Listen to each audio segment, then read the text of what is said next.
और आरएसएस। लड़ाई संविधान की है। अब मैंने सुना कुछ दिन पहले प्रधानमंत्री ने कहा कि ये जो संविधान मैं अपने हाथों में पकड़ता हूं ये खाली है। तो मैं उनको कहना चाहता हूं, नरेंद्र मोदी जी, आप इस संविधान को समझे नहीं हो। इस संविधान में सिर्फ हिंदुस्तान की आवाज नहीं है, इस संविधान में अंबेडकर जी, गांधी जी, फूले जी, बिरसा मुंडा जी, नारायण गुरु जी, बसवना जी, बुद्ध भगवान जी, इन सब की आवाज है। और इसको आप खाली इसलिए कहते हो क्योंकि आपने अपनी जिंदगी में यह किताब कभी नहीं पढ़ी है। क्योंकि अगर आपने ये किताब पढ़ी होती तो जो आप करते हो आप कभी नहीं करते। भाई और बहनों, ये नई किताब नहीं है। इसके अंदर जो सोच है वो हजारों साल फिर पुरानी सोच है। और कहा जा सकता है कि हिंदुस्तान का इतिहास, हिंदुस्तान की हिस्ट्री, हिंदुस्तान की जनता की आत्मा इस किताब में है। और कांग्रेस पार्टी इस किताब की रक्षा कर रही है। हम सब मिलकर, हमारे कार्यकर्ता इस किताब की रक्षा करते हैं। और बीजेपी के लोग, आरएसएस के लोग सामने से नहीं कह सकते, मगर छुपकर बंद कमरों में अंबेडकर जी के संविधान को खत्म करने की कोशिश करते हैं। सामने नहीं आ सकते, क्योंकि जिस दिन उन्होंने सामने कह दिया कि हमारे संगठन का लक्ष्य संविधान को नष्ट करने का है, खत्म करने का है, उसी दिन हिंदुस्तान की जनता एक साथ उनके खिलाफ खड़ी हो जाएगी। तो ये छुप कर ये काम करते हैं। देखिए, कॉन्स्टिट्यूशन से हिंदुस्तान की संस्थाएं निकलती हैं, बनती हैं। चाहे वो हमारा शिक्षा का सिस्टम हो, स्वास्थ्य का सिस्टम हो, सारा का सारा इसी किताब से बनता है। महाराष्ट्र में पैसा आता है, आप जीएसटी देते हो, वो बढ़ता है, यह किताब करवाती है। विकास होता है, दलितों की रक्षा होती है, महिलाओं की रक्षा होती है, यह किताब करती है। और अगर गरीब लोगों को फायदा हुआ है, मनरेगा हो, भोजन का अधिकार हो, हरी क्रांति हो, सफेद क्रांति हो, इस किताब के बिना नहीं हो सकती थी। आप जानते हो इस देश में इस किताब से पहले क्या होता था। वोट मिलता है आपको, ये जो चुनाव हो रहा है इसी किताब के कारण हो रहा है। नरेंद्र मोदी जी ने 25 लोगों के 16 लाख करोड़ रुपए कर्जा माफ किया है। 25 लोगों का। हिंदुस्तान के सबसे अमीर लोग हैं, उनका 16 लाख करोड़ रुपया कर्जा माफ किया है। इस किताब में कहीं नहीं लिखा, इस किताब में कहीं नहीं लिखा कि 25 लोगों का 16 लाख करोड़ रुपया कर्जा माफ होना चाहिए और किसानों का, मजदूरों का, गरीबों का 1 रुपया नहीं माफ होना चाहिए। कहीं नहीं लिखा इसमें। आपकी सरकार छीनी गई, चोरी की गई। किसने चोरी की? आप क्या सोचते हो? नरेंद्र मोदी जी का उसमें हाथ नहीं था क्या? उनके नेता ने अभी बोला है कि सरकार को गिराने की जो मीटिंग हुई थी उसमें अदानी जी बैठे थे। अदानी जी क्यों बैठे थे राजनीतिक मीटिंग में? क्योंकि वे धारावी चाहते हैं। 1,00,000 करोड़ रुपए का फायदा इस सरकार ने अदानी जी को दिलवाया है। किसकी जमीन? आपकी जमीन। किसकी जमीन? गरीबों की जमीन, मजदूरों की जमीन आपसे छीन कर ले जा रहे हैं। कहीं नहीं लिखा संविधान में, कहीं नहीं लिखा है कि आपकी जमीन छीनी जानी चाहिए। हम जमीन अधिग्रहण बिल लाए आपकी जमीन की रक्षा करने के लिए। तो नरेंद्र मोदी जी, बीजेपी के लोग बड़े बड़े भाषण देते हैं और फिर 24 घंटा इसको खत्म करने की कोशिश करते हैं। ये विचारधारा की लड़ाई है। एक तरफ संविधान, मोहब्बत,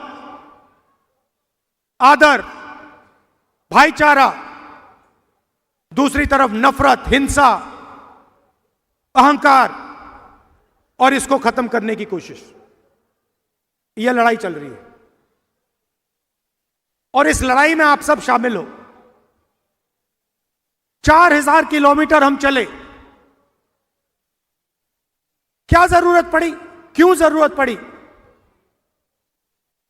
यात्रा का नाम भारत जोड़ो यात्रा। एक ही नारा दिया हमने, नफरत के बाजार में मोहब्बत की दुकान खोलनी है। ये जहां भी जाते हैं नफरत फैलाते हैं। एक प्रदेश को दूसरे प्रदेश से लड़ा देंगे। मणिपुर जाइए, जाके देखिए वहां क्या हुआ है। आज तक हिंदुस्तान का प्रधानमंत्री मणिपुर नहीं जा सकते और ना गए। इतिहास में नहीं हुआ ऐसे कि हमारे प्रधानमंत्री एक प्रदेश में जो जल रहा है 1.5 साल के लिए वहां गए नहीं। एक धर्म को दूसरे धर्म से लड़ाएंगे, एक जात को दूसरी जात से लड़ाएंगे, बांटने का काम करेंगे और धन 20-25 लोगों के हवाले करेंगे। देश में बेरोजगारी है, महंगाई बढ़ती जा रही है। अदानी को, अंबानी को कोई नुकसान नहीं हो रहा। उनका धन बढ़ता जा रहा है। एयरपोर्ट मिल गए, पोर्ट्स मिल गए, सड़कें मिल गई, अब धारा भी दिया जा रहा है। नुकसान आपका है। नुकसान सोयाबीन के किसान का है, नुकसान मजदूर का है, नुकसान बेरोजगार युवा का है। और आप लोग देखते रहते हो, आपके आंखों के सामने हो रहा है और आप देखते रहते हो। धारा भी आपकी आंखों के सामने छीनी जा रही है। 1,00,000 करोड़ रुपए, 70,000 करोड़ रुपए में हमने हिंदुस्तान के हर एक किसान का कर्जा माफ कर दिया था। 70,000 करोड़ रुपए में हिंदुस्तान के हर किसान का कर्जा माफ कर दिया। उतना पैसा अदानी को सिर्फ मुंबई में दिया जा रहा है।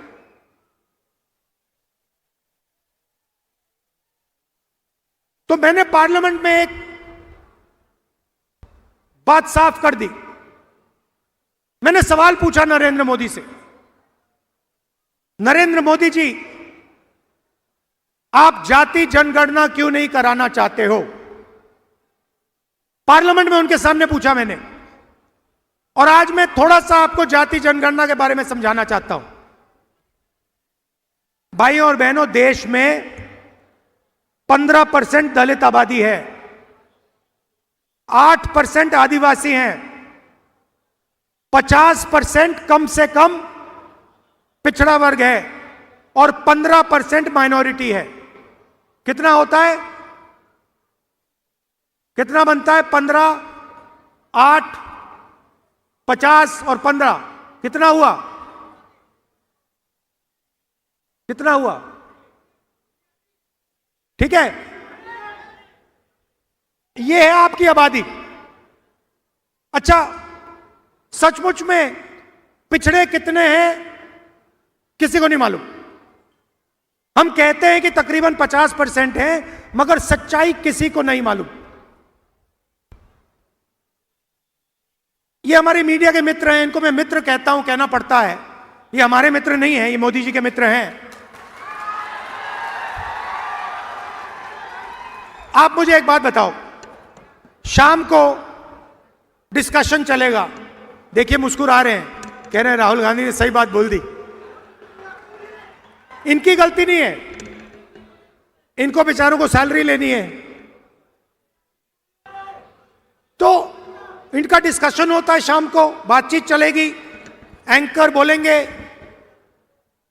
राहुल गांधी ने ये बोला, नरेंद्र मोदी की फोटो दिखाएंगे।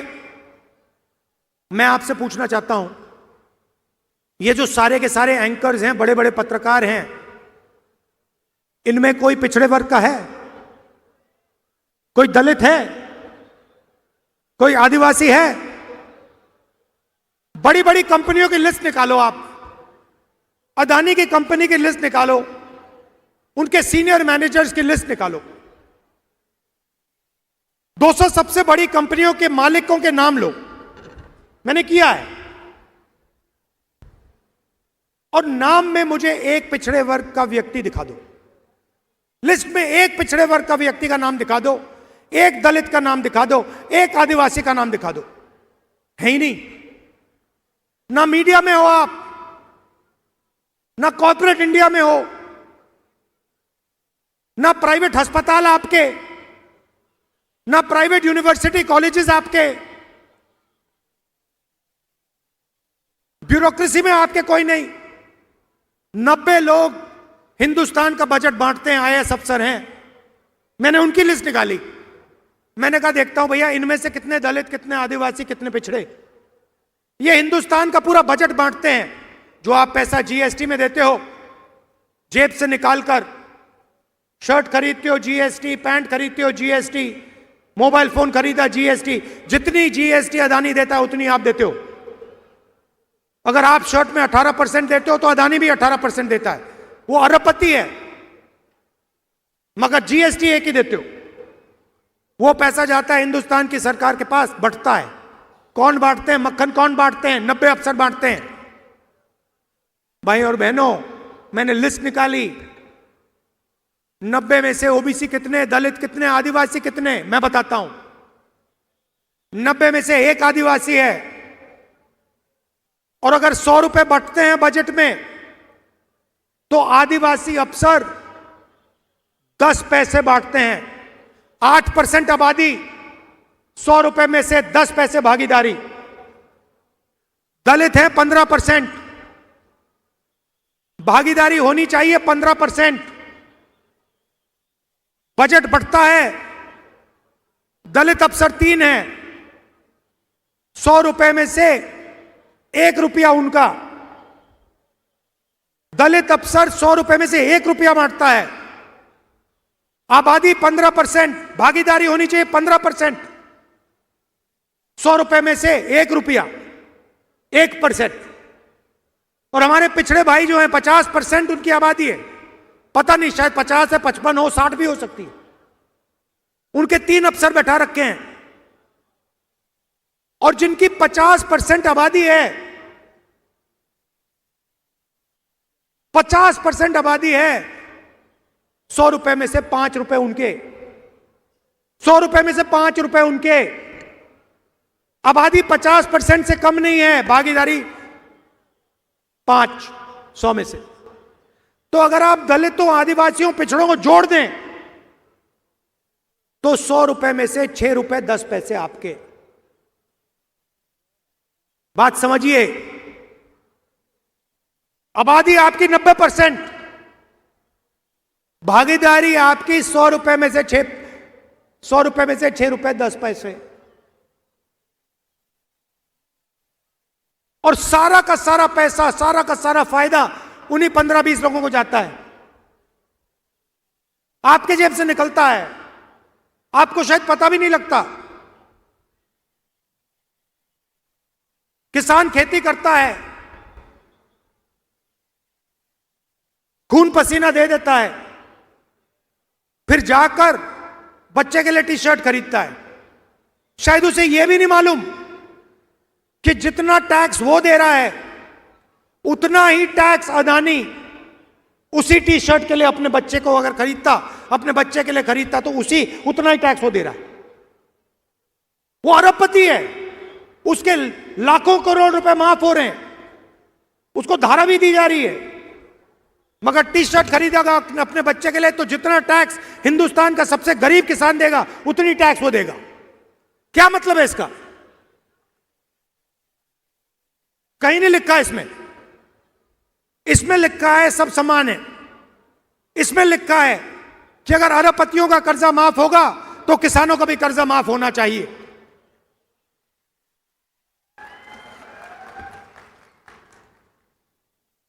तो यह फर्क है। काम वो 15-20 लोगों के लिए करते हैं। अच्छा, महाराष्ट्र की सरकार चला रहे हैं, सुना है, मैंने सुना है महाराष्ट्र की सरकार चल रही है। तो मुझे आप बताइए, अगर महाराष्ट्र की सरकार चल रही है तो वेदांता फॉक्सकॉन का जो सेमीकंडक्टर प्लांट है, 1.5 लाख करोड़ रुपए का प्लांट, लाखों रोजगार देने वाला प्लांट, महाराष्ट्र से गुजरात कैसे चला गया? अगर महाराष्ट्र की सरकार चल रही है तो टाटा एयरबस हवाई जहाज मैन्युफैक्चरिंग प्लांट 1.8 लाख करोड़ रुपए का प्लांट, जिससे 10,000 युवाओं को रोजगार मिलता, वो गुजरात कैसे चला गया? अगर महाराष्ट्र की सरकार चल रही है तो जो आईफोन बनाने का प्लांट था जो यहां आया था 2 लाख करोड़ रुपए का, 75,000 युवाओं को रोजगार देने वाला, वो गुजरात कैसे चला गया? अगर महाराष्ट्र की सरकार चल रही है तो बल्क ड्रग पार्क 3,000 करोड़ रुपए का, जो 80,000 महाराष्ट्र के युवाओं को रोजगार देता, वो गुजरात कैसे चला गया? अगर महाराष्ट्र की सरकार चल रही है तो गेल का जो पेट्रोलियम प्रोजेक्ट था 60,000 करोड़ रुपए का, 21,000 युवाओं को रोजगार देने वाला प्रोजेक्ट, वो गुजरात कैसे चला गया?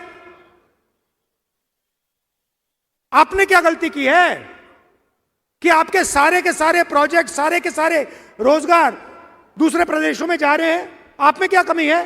क्या आप ये काम नहीं कर सकते?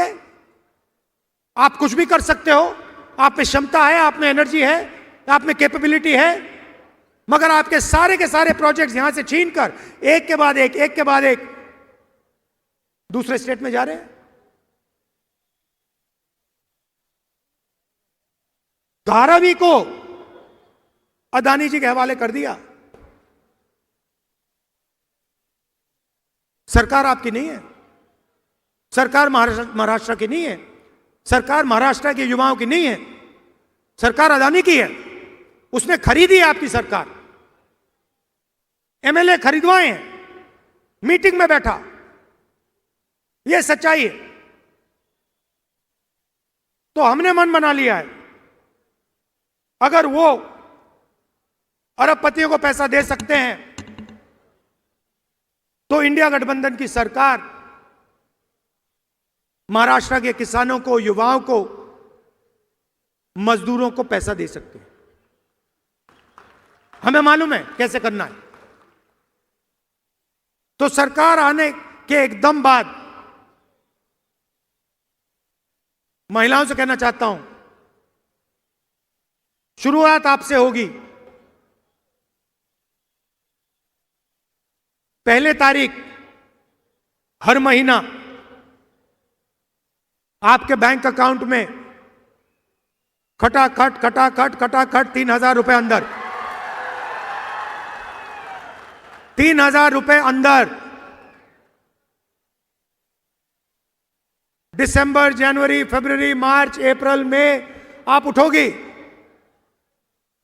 सुबह उठोगी, बैंक अकाउंट देखोगी, चेक करोगी, 3,000 रुपए अंदर। और उसके बाद अगर आप दुकान जाना चाहती हो बस में, तो जब आप बस के अंदर जाएंगे आपको पता लगेगा कि इंडिया गठबंधन की सरकार ने आपका बस टिकट फ्री में कर दिया है और आपको पूरे महाराष्ट्र में घूमने के लिए 1 रुपया नहीं देना पड़ेगा।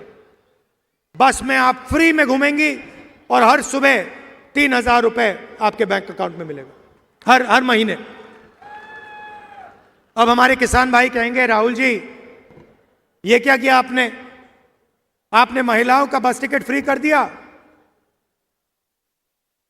और उनके बैंक अकाउंट में 3,000 रुपए हर महीने डाल रहे हो।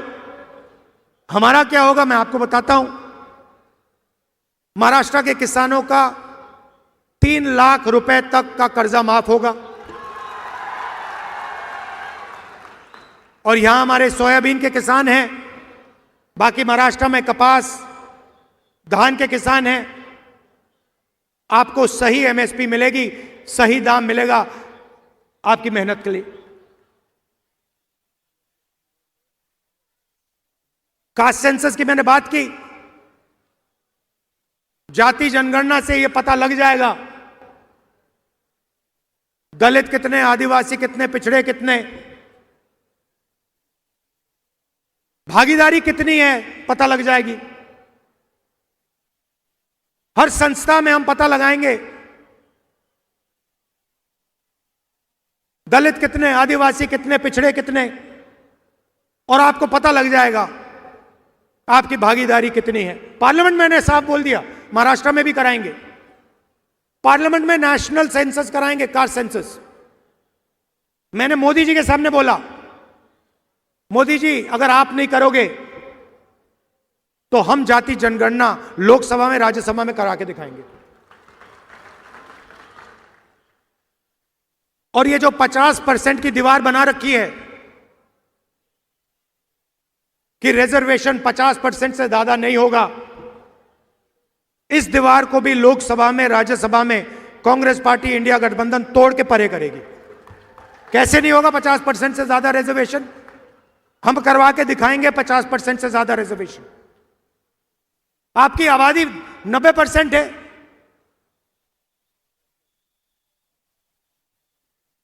भागीदारी भी होनी चाहिए।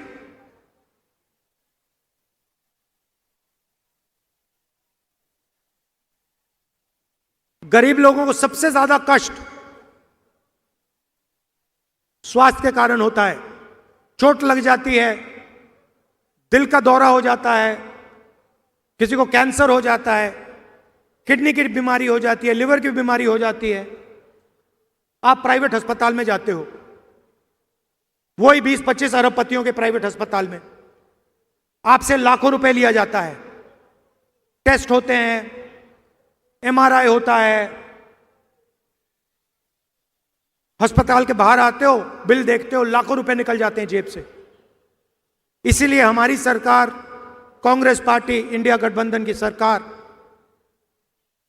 महाराष्ट्र के गरीब लोगों को 25 लाख रुपए तक का हेल्थ इंश्योरेंस देने जा रही है।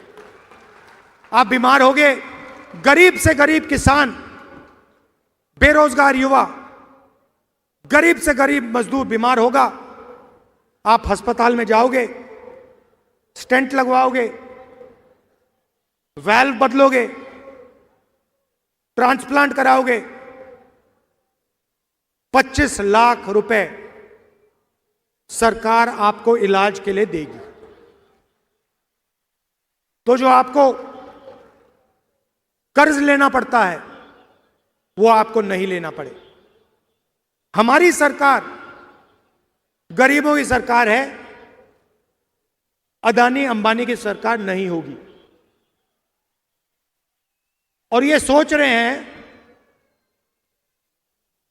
कि धारावी फ्री में ऐसे ही ये अदानी जी को मिल जाएगा। इनको मालूम नहीं कि महाराष्ट्र की जनता, कांग्रेस पार्टी, राहुल गांधी यहां इस साइड खड़े हुए हैं, ऐसे नहीं मिलने वाला। ये महाराष्ट्र के गरीब लोगों की जमीन है, उनकी मेहनत की जमीन है। हम जमीन अधिग्रहण बिल लाए थे, हम किसानों की, गरीबों की रक्षा करते हैं। इसीलिए पूरा का पूरा सपोर्ट नरेंद्र मोदी जी को दिया जा रहा है। दोस्ती है उनकी। सरकार आपकी इसलिए गिराई गई। अदानी जी मीटिंग में बैठे थे, साफ बोला है। क्यों बैठे थे मीटिंग में? धारावी 1 लाख करोड़ रुपए के लिए बैठे थे मीटिंग में। आपकी जमीन, आपका भविष्य और युवाओं के लिए जो नरेंद्र मोदी जी ने बेरोजगारी फैला रखी है सब जगह, स्मॉल मीडियम इंडस्ट्री बंद कर दी, किसानों को सही पैसा नहीं देते, सही दाम नहीं देते, जीएसटी, गलत जीएसटी लागू कर दी, नोटबंदी लागू कर दिया। ये हथियार हैं। आप ये मत सोचिए कि ये योजनाएं हैं। ये छोटे व्यापारियों को मारने के हथियार हैं, ये किसानों को मारने के हथियार हैं। तो रोजगार पैदा ही नहीं होता। तो इसीलिए हमने कहा है कि 2.5 लाख सरकारी नौकरियां जो महाराष्ट्र की सरकार ने आपको नहीं दी हैं, वो हम चुनाव जीतते ही 2.5 लाख नौकरियां महाराष्ट्र के युवाओं को दे देंगे। हर जात को, गरीब से गरीब लोगों को। और 4,000 रुपए हर महीने अलाउंस जो हमारे बेरोजगार युवा हैं उनको उस दिन तक मिलेगा जब तक वो बेरोजगार हैं। भाइयों और बहनों, जो मैंने शुरुआत में बात बोली थी, लड़ाई अंबेडकर जी के संविधान को बचाने की है। फूले जी, नारायण गुरु जी, शिवाजी महाराज, महात्मा गांधी, बुद्ध भगवान, इनकी सोच की रक्षा की लड़ाई है। आप जानते हो कि आरएसएस की सोच इन सब के खिलाफ है। आप जानते हो कि आरएसएस इसको खत्म करना चाहती है। हर गरीब व्यक्ति जानता है कि आरएसएस इसको खत्म करना चाहते हैं। उनके नेता ने कहा है कि ये तो खाली है, ये देखो, ये देखो खाली है, देखो, ये देखो खाली है। उनके नेता कहते हैं कि ये खाली है। ये खाली नहीं है, इसमें हिंदुस्तान की हिस्ट्री है, हिंदुस्तान के महापुरुषों की सोच है। ये है ये किताब, और इसको ये खत्म करना चाह रहे हैं। हम इसको कभी खत्म होने नहीं देंगे, सवाल नहीं उठता। तो ये मैं आपसे कहना चाहता था। आप दूर दूर से आए, कष्ट उठाया आपने, इसके लिए मैं आपको दिल से धन्यवाद करता हूं। नमस्कार, जय महाराष्ट्र, जय हिंद। धन्यवाद राहुलजी। यानंतर विलास धबाले यांचा काँग्रेस प्रवेश आहे। रमेश चन्नीथला साहेब यांच्या पुढे। त्याआधी सर्व कॅन्डिडेट आदरणीय राहुलजीच्या अवती बाजूला, डाव्या आणि उजव्या बाजूला लोकसभा आणि विधानसभेचे कॅन्डिडेट उभे राहून त्यांना हात दाखवून आशीर्वाद देत आहेत। विलास धबालेजी, आपण पुढे या। आपला काँग्रेसमध्ये चन्नीथला साहेबांच्या हस्ते प्रवेश आहे। मोहनराव हंबर्डे यांना विनंती करतो की त्यांनी त्यांचा प्रवेश करून घ्यावा। नांदेड उत्तरचे अब्दुल सत्तार, दक्षिणचे मोहन हंबर्डे, तिरुपती पाटील कोंडेकर भोकर, नायगाव मिनंताई खतगावकर, मुखेड हनुमंतराव पाटील बेटमोगरेकर, देगलूर निवृत्ती कांबळे, लोहा एकनाथ पवार, हातगाव माधवराव पाटील जवळगावकर आणि किनवट प्रदीप नाईक या सर्व। धन्यवाद साहेब, धन्यवाद धन्यवाद धन्यवाद धन्यवाद।